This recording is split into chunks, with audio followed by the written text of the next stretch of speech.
Il faut en finir avec la liberté de la presse. Oui, parce que dans le système de domination mondiale actuellement en vigueur, que nous appellerons pour simplifier le capitalisme ou le capitalisme financier, eh bien il est un dogme qui n'est jamais remis en cause, même par ses adversaires les plus acharnés. Et c'est ce qui se donne le nom, ce qui s'appelle la liberté de la presse. La domination est monétaire, elle est financière, elle est politique, elle est sociale, mais elle est également idéologique. Et pour être capable de se libérer mentalement des fausses représentations qui fourvoient notre pensée dans des voies sans issue, toujours les mêmes, il faut abattre aussi ces idées toutes faites, trop facilement associées à un souverain bien, qui nous empêchent d'aboutir à quoi que ce soit d'original et de constructif. Et aujourd'hui, je vous propose de commencer à démonter, à déconstruire ensemble le gros morceau de la liberté de la presse. Pourquoi ? Eh bien, sans liberté de la presse, pas de gestion des masses possible. Sans liberté de la presse, pas de diabolisation de la Russie, de la Chine, pas de diabolisation de Donald Trump, pas de 11 septembre, pas de Charlie Hebdo, pas de réchauffisme, pas de distanciation sociale. Sans la liberté de la presse, pas de promotion d'une nourriture empoisonnée tous les jours par la publicité. Pas de dogme vaccinal, pas de lobbying de Big Pharma, du CRIF, pas de devoir de mémoire, pas d'antiracisme, pas d'ingérence humanitaire. Sans la liberté de la presse, pas d'uniformité du mensonge. Et qu'est-ce que la liberté de la presse ? Si ce n'est le pouvoir pris par quelques représentants de l'élite financière pour assurer auprès du grand public la publicité de leurs intérêts. Bon, ça n'a rien de nouveau. On parle des lois de la presse de 1881 et il n'est qu'à relire Bel Ami, ce roman de Guy de Maupassant de 1885, pour voir qu'était déjà en place, depuis le commencement et comme à son principe, l'instrumentalisation de l'information à des fins de manipulation de l'opinion publique, dans le but de promouvoir les intérêts politiques, financiers, coloniaux à cette époque, d'une clique de crapules qui s'entendent comme larrons en foire, dans des complots à tiroirs où chacun joue en même temps qu'il est joué. Monsieur Walter, riche israélite et patron du journal La Vie française, offre, dans le roman de Maupassant, le cadre dans lequel ces intrigues vont se développer. Le média n'est pas un intermédiaire entre l'événement et le spectateur. Le média est l'événement. Le média, les médias, conditionnent nos perceptions, nos représentations et nos valeurs, et par là, nous font appartenir à une communauté unifiée de perceptions, de représentations, de valeurs, en quoi nous nous reconnaissons et que nous considérons comme le cadre idéologique de nos interactions sociales. Cette idéologie qui nous donne un cadre, qui nous fournit une langue commune, est si totalitaire qu'elle est au surplus vécue de manière occultée. Elle n'est en effet pas prise pour une simple idéologie parmi d'autres qui serait concurrente, avec laquelle elle pourrait être comparée, discutée, etc. Elle est, par un raccourci de sa magie puissante, identifiée à la pure et simple réalité. Le média, les médias, l'immédiateté. On a donc coutume de penser aux médias comme un intermédiaire qui relierait l'homme, l'individu à l'événement. Ils seraient donc par eux informés, ce qui signifie en réalité formés par eux, déformés, reformés, réformés. Sous leur influence, ils plient sa forme à la leur. Tous les jours, à la télé, dans les journaux, sur Internet, ça informe, ça donne forme à l'informe. En réalité, loin d'être un intermédiaire entre un événement et les masses à qui il est rapporté, le média est bien plutôt l'événement en lui-même.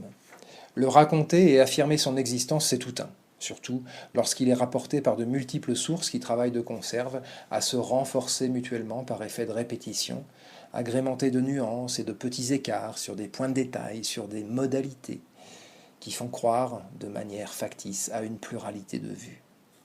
Libre à chacun de préférer dans le débat démocratique telle ou telle version, d'en accentuer tel ou tel détail, ou au contraire d'en relativiser l'importance. La représentation dans son ensemble acquiert bien vite les contours de l'univocité et du consensus. L'info, c'est la gestion des populations, leur canalisation vers des systèmes de référence partagés au sein desquels se développe un pluralisme aussi passionné qu'inoffensif.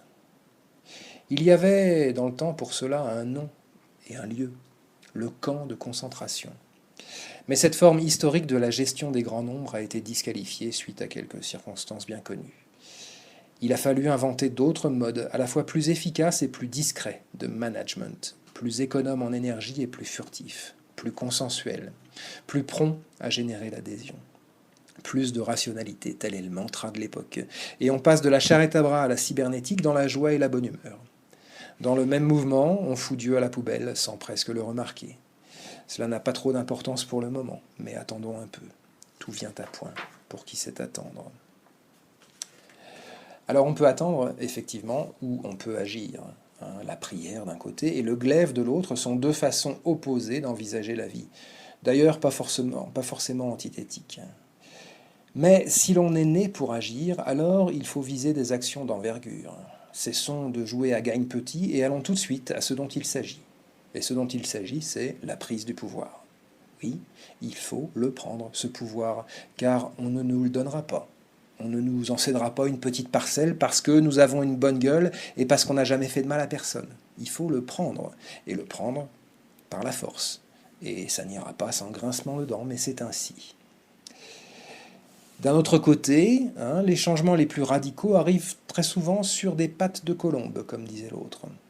Alors on peut foutre un grand coup de tatane dans tout le bordel en se déguisant en idiot, par exemple. C'est une bonne stratégie, ça marche pas mal.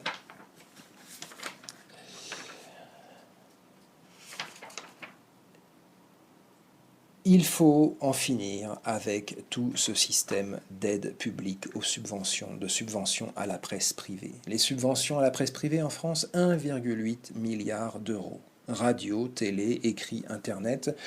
L'UMA, La Croix, le Nouvel Obs, Libé, l'Express, Le Point, Le Monde, Le Figaro, Ouest France, Le Parisien, le Journal du Dimanche, patati patata, etc. Tout ça, c'est du pareil au même. Paradoxe de ce système aussi, les titres les plus subventionnés sont les titres les plus diffusés.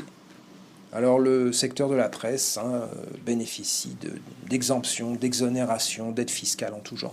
Ce système d'aide publique n'existe pas en Allemagne, n'existe pas en Grande-Bretagne, n'existe pas en Espagne. C'est quelque chose de français.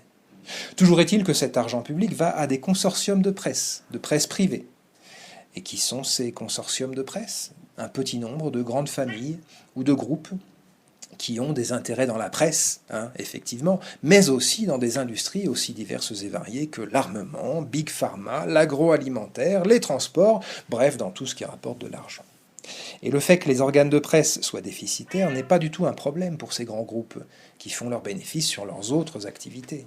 Leur secteur presse, ou leur secteur information, ou publicité, ou propagande, ou quelle que soit la manière dont on veuille le nommer, n'est pas destiné à faire des bénéfices pour eux. Il n'est destiné qu'à la promotion de leur image et à la diffusion d'un cadre idéologique propice à la prospérité de leurs intérêts. Il faut reprendre en main la presse.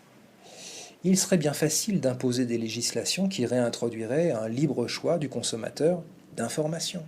Il serait question de payer non plus pour des packages, on pense à la presse, on pense aux bouquets télé en particulier, qui déversent leur ordure en permanence, mais de payer pour des chaînes au coup par coup, une par une, qui seraient chacune séparément financées par leurs souscripteurs et uniquement par leurs souscripteurs. Le public choisirait ainsi réellement ce qu'il choisit de voir et pourrait choisir aussi de cesser de le voir à tout moment.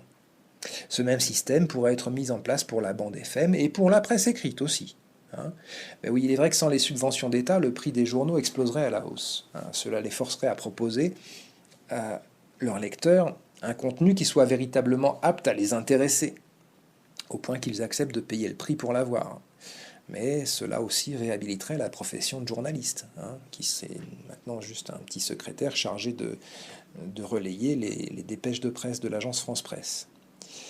puis les différences entre Libé, Le Monde, Le Figaro, l'Humanité, excusez-moi, mais moi, j'en vois pas énormément.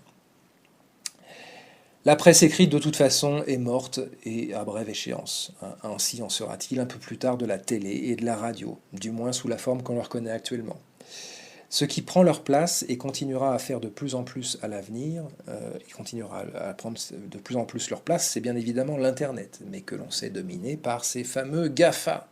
Mais qu'est-ce qui empêche encore là le législateur d'interdire Amazon, par exemple, sur le territoire français, et de le remplacer par une entreprise exactement identique, qui rend exactement le même service, mais complètement française, qui emploie des Français, qui les paye bien, qui ne les fasse pas travailler comme des chiens, et qui paye ses impôts à l'État français.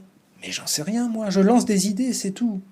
Et qu'est-ce qui empêche le législateur de défaire sur le territoire national le triste monopole de ce petit psychopathe là, à la mort moelleux, là, ce Zuckerberg et son dinosaure de Facebook? Et qu'est-ce qui empêche de créer un Facebook français, hein, ou de protéger des entreprises françaises qui tentent de le faire? Et idem pour YouTube, idem pour tout ce qui se fait de concentration monopolistique au niveau international. Se pourrait-il vraiment que nous n'ayons ni les cerveaux, ni l'infrastructure, ni la volonté pour développer d'autres systèmes d'exploitation que le Microsoft de cet autre triste psychopathe de Bill Gates qui nous espionne en permanence et qui est devenu tellement puissant et mégalomaniaque qu'il rêve au surplus d'empoisonner l'ensemble de l'humanité par ses vaccins? Mais idem pour les moteurs de recherche, il y a bien d'autres alternatives à Google. Et il y en aurait encore beaucoup d'autres avec une imagination libérée de cette presse actuelle qui, dans son uniformité, nous enferme dans une vision du monde univoque, pauvre et sans espoir. Oui, il est temps, je pense, de reprendre en main notre destin collectif, citoyens de tous les pays, et de reprendre le contrôle de notre destin individuel, nous qui l'avons depuis trop longtemps, à cause de notre passivité et de notre paresse, abandonnés aux soins vicieux de ces publicitaires qui savent, eux, ce qu'ils font et qui laissent les coups des franches à des idéologies qui nous mènent à la catastrophe.